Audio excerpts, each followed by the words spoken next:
What's up guys, it's Ray here. Welcome back to another video. Today, me and my brother are going to be talking about The Division. It's a upcoming open world RPG type-isk survival game, and basically it's to be announced. It hasn't been, the official release date is sometime in 2015. So let's jump straight into this. We have different things we're going to be talking about today. I'm going to be talking about 3 things. He's going to be talking about 3 things. So let's jump straight into this. Number 1 is the headquarters, basically the main base, how to work in the game, essentially like headquarters that you can go around and get. You're going to have to be able to upgrade these headquarters in order to be able to see things of the streets. So essentially, the way the game is going to work is there's not really going to be a fog of war per se, you know, in like Assassin's Creed or Far Cry where like you can only see that part of the map on your main map if you basically pretty much like unlock a tower or whatever. The way this is work is when you open up the map, you'll see everything, but you won't see like, oh, the information of the streets and stuff like that until you capture a headquarters and upgrade your headquarters. When you upgrade your headquarters, you basically pretty much unlock stuff like that. If you just capture it, it'll unlock some stuff around it, but when you upgrade it a lot, then it'll show like parts around it, like here's this street, here's this place, that place.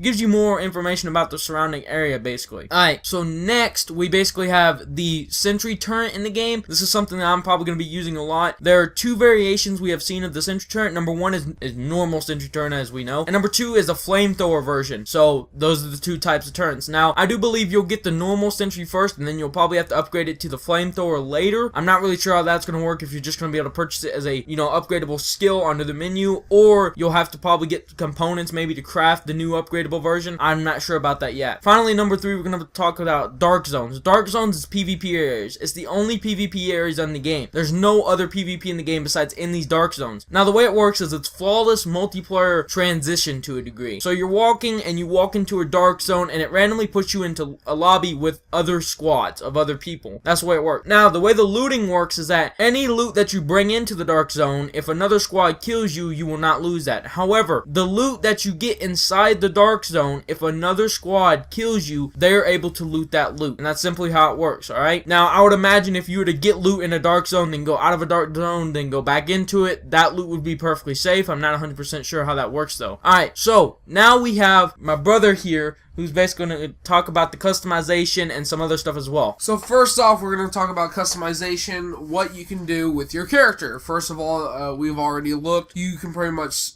swap out the trousers, knee pads, a vest, everything already for the character. So you pretty much have full customization over your character, which is really, really great. That's what a lot of people want. But then also, that affects your character in some ways too. So forth, like we have the backpacks. We have different variations of the backpack. We have the light backpack, which doesn't give you lots of inventory, and then you can also upgrade yourself to the bigger backpacks, which give you more inventory. Also with the vest, pretty much they have bulletproof vests where you can pretty much take more bullet damage. The lighter vest is for more mobility, but again, it's going to be for you're not going to be able to take as much damage. When the higher vests are going to be less mobility, but you're going to be able to take more damage. Also, we have gas masks within the game. Now, this also has to do with contamination areas. What the gas mask does is pretty much if you enter in a contamination area, he pretty much puts the gas masks on, and that's how you're able to enter in some of the areas. Next, I'm going to be talking about is the contamination areas. You guys have pretty much seen this. The contaminations also come with cleaners. Now, the cleaners are pretty much these flamethrower group that like to go through and burn away the contamination, but however the contamination is air, you know, it's pretty much air spread, so it moves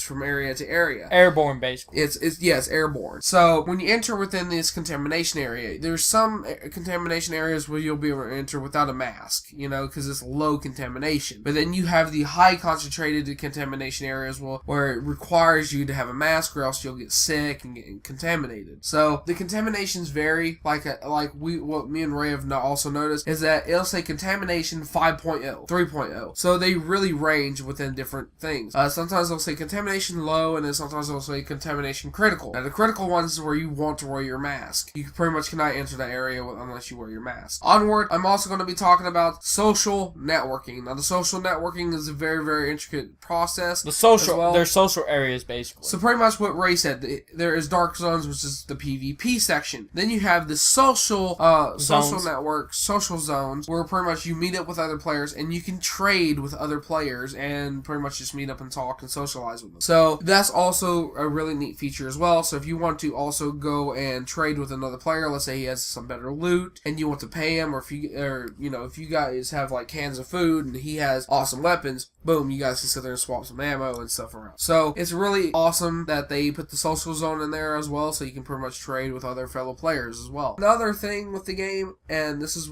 what me and Ray have noticed, is there are animals. There are dogs we've seen in the game as well. They don't seem to interact with the player, though. They will not interact with the player. They're just there on the side that we've seen so far. If you guys haven't checked out some gameplay, just look up some the Division gameplay and look very, very close, and you will see dogs time and time again. But however, they never interact with any of the players. They pretty much are just sitting there scavenging for food like any other dog would. Alright, so that is basically what we know so far about the Division. If we missed anything, let us know down in the comment section below. We hope you guys enjoyed the video. This has been Ray and Insane Darkness, and we'll check you guys next time. Peace.